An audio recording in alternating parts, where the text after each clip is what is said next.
दोस्तों नमस्कार।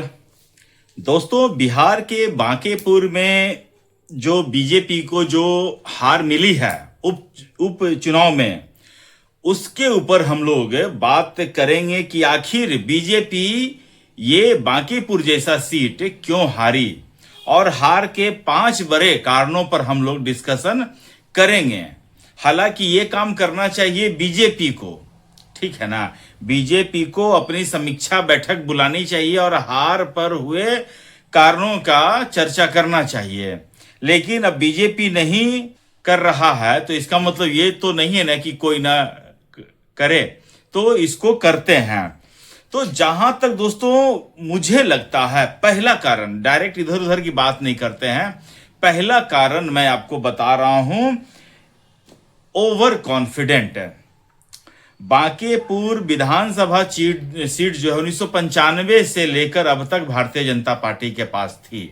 30 साल से जहां एक छत्र एक तरफा भारतीय जनता पार्टी इस विधानसभा चुनाव जीत रही थी, तो भारतीय जनता पार्टी को लगा कि यहां हम किसी को भी खड़ा कर देंगे तो वो जीत जाएगा, ठीक है ना। नेताओं का बयान तो इससे भी घटिया था, ठीक है ना। कौन नेता कहा है कौन नेता नहीं कहा है पता नहीं, लेकिन कोई नेता कहा है कि यहां से अगर हम कुत्ता बिल्ली को भी खड़ा कर देंगे तो जीत जाएगा।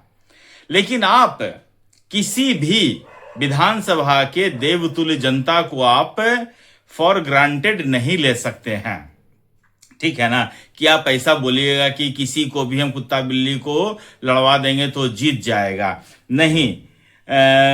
हर कोई विधानसभा में, हर कोई जो लोग हैं वो अपने लिए एक बेहतर रिप्रेजेंटेटिव चाहते हैं, और ये उनका हक भी है।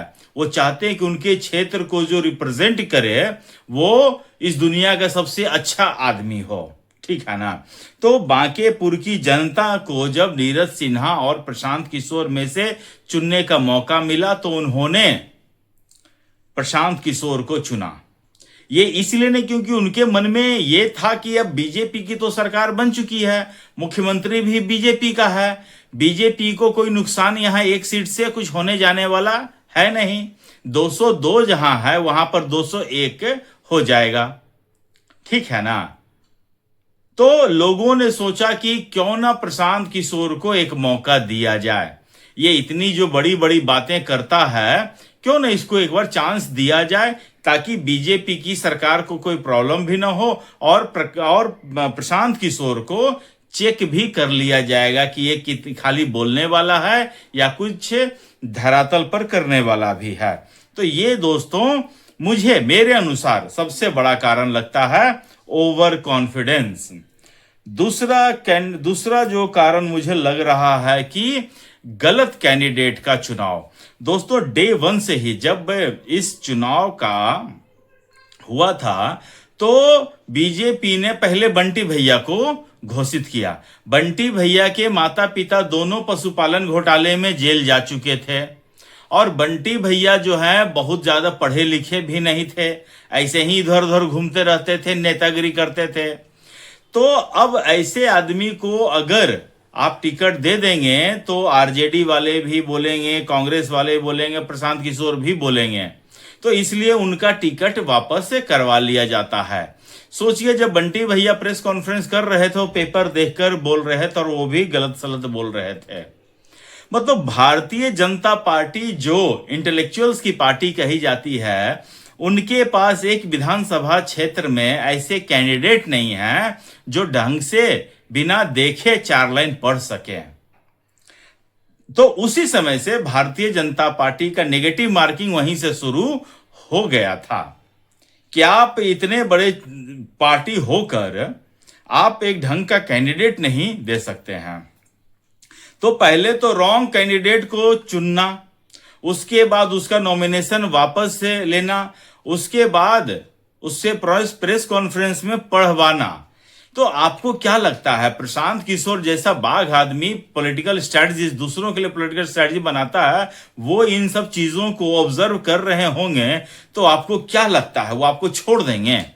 अरे कच्चा चबा जाएगा वो, ऐसा आदमी है। अच्छा, उसके बाद जब उनका नॉमिनेशन वापस से लिया जाता है, उसके बाद नीरज सिन्हा जी को वहां से टिकट दिया जाता है।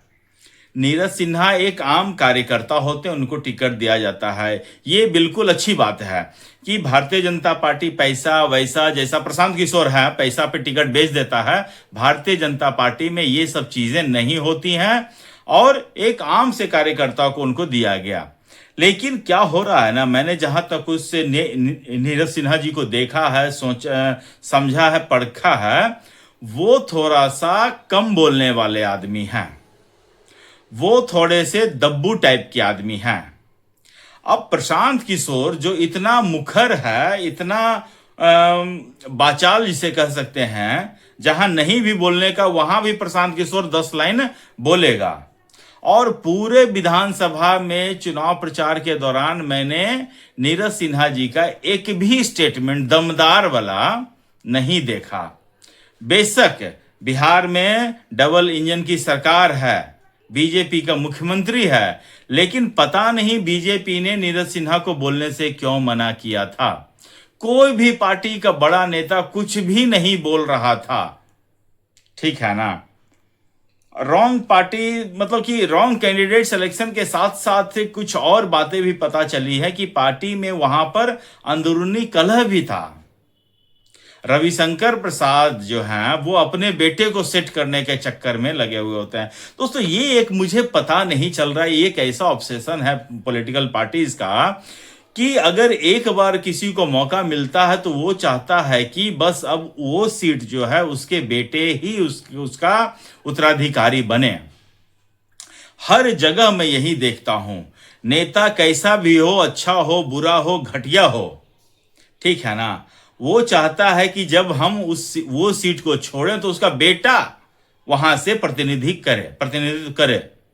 जबकि उस नेता के लिए वफादारी करने वाले, ईमानदारी करने वाले हजारों लोग होंगे, लेकिन उन सब की ईमानदारी वफादारी जो है वो खून भारी पड़ जाता है।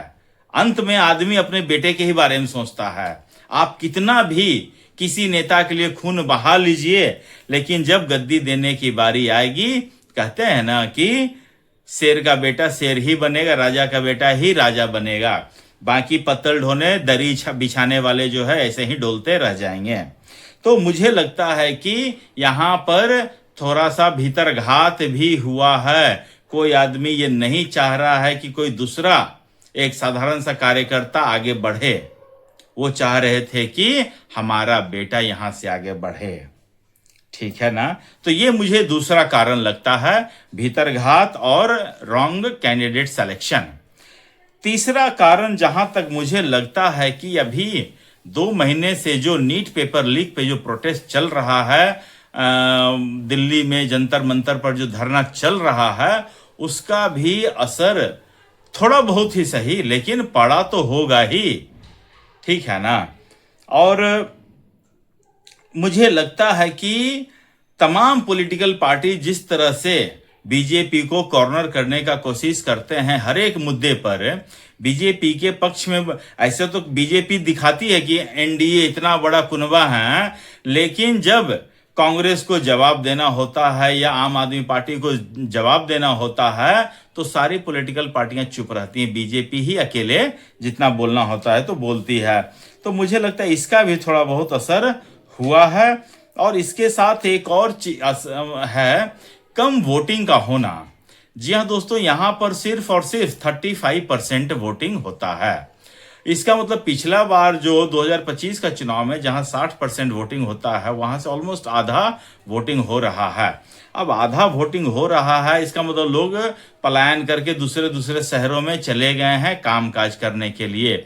और ये सीधा सीधा इम्पैक्ट जो है भारतीय जनता पार्टी के वोटर्स को डाला है और तेजस्वी यादव के वोटर्स को भी डाला है। लेकिन मैं जहां तक सुन रहा हूं समाचार कि तेजस्वी यादव ने खुद अपने वोटर्स को बोला है कि तुम प्रशांत किशोर को ही वोट दे दो, यहां से किसी भी कीमत पर भारतीय जनता पार्टी नहीं जीतना चाहिए।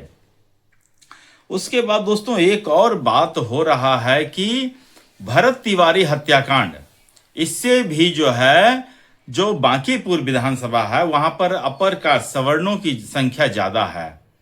तो भरत तिवारी हत्याकांड के समय से बहुत सारे लोग नाराज चल रहे हैं। हमने भी कई वीडियोस उस हत्याकांड पर बना डाला था। तो ऐसा लगता है कि बिहार के सरकार जो है, जब से ये सम्राट चौधरी बने हैं तब से एक अलग मोड में जा चुकी है। लग रहा है कि कोई कंट्रोल ही नहीं है, खासकर अपर कास्ट पर होने वाले जुल्मों सितम के ऊपर। And last point but note the list point is not happy with BJP CM. Bihar के लोग ऐसा लग रहा है कि सम्राट चौधरी से खुश नहीं हैं। प्रशांत किशोर ने बार बार ये कहा है कि ये चुनाव जो है मुझे विधायक बनाने के लिए नहीं हो रहा है, ये चुनाव जो है सम्राट चौधरी के लिए रेफरेंडम हो रहा है। और इतना हका के चैलेंज करने के बावजूद भी सम्राट चौधरी बांकेपुर नहीं जिता पाए। तो अब देखिए, बांकेपुर सम्राट चौधरी सब पटना में ही रहते हैं, उसके बाद भी चुनाव नहीं जिता पाए हैं। इसका मतलब कि जो है बहुत बड़ी कमजोरी है। और मुझे लगता है कि बिहार की जनता भी अब इस चीज को मान रही है कि कहीं ना कहीं सम्राट चौधरी जो है वो बिहार के लोगों पर थोपे गए हैं। या तो सम्राट चौधरी इसका पुरजोर तरीके से खंडन करे। जो प्रशांत किशोर सम्राट चौधरी पर आरोप लगाता है, कम से कम सम्राट चौधरी मुख्यमंत्री जी जो हैं प्रशांत किशोर को मुंहतोड़ जवाब दें कम से कम। हालांकि हम जान रहे हैं कि प्रशांत किशोर भी लफंडर आदमी है, ठीक है ना, वो भी झूठ बोल रहा है। अगर वो आदमी सच्चा होता कि प्रशांत किशोर के पास इतने सबूत रहते कि उन्होंने नाम चेंज किया है, डेट ऑफ बर्थ छुपाया है, एजुकेशन छुपाया है, तो उनके पास इतने वकील हैं कि कोर्ट में एक PIL हो जाता तो इसके ऊपर सारी जानकारी निकलकर आ जाती सामने। इसका मतलब ये है दोस्तों कि प्रशांत किशोर भी लफंडर है, वो भी लफंडरबाजी कर रहा है, ठीक है ना। और सम्राट चौधरी भी प्रशांत किशोर को भाव दे रहे हैं ज्यादा, उससे मतलब कि डिफेंसिव मोड में हो रहे हैं, जबकि प्रशांत किशोर जैसे लोगों के लिए डिफेंसिव होने का कोई जरूरत नहीं है। आप अपने आप को नीट एंड क्लीन रखिए और जितना प्रशांत किशोर अटैक कर रहे हैं उससे डबल मात्रा में आप प्रशांत किशोर के ऊपर अटैक कीजिए। मेरा तो जहां तक ये मानना है, बाकी जो हैं वो ही करेंगे ना, हमारे कहने से थोड़ी कुछ होता है। तो दोस्तों, मुझे यही समझ में आया 5 कारण जो भारतीय जनता पार्टी जिसकी वजह से चुनाव हारी है। अगर इसके अलावा कुछ और कारण है तो आप हमें कमेंट करके बताइए। और अपना ख्याल रखिए, स्वस्थ रहिए, मस्त रहिए। तब तक के लिए नमस्कार, बाय, जय श्री राम।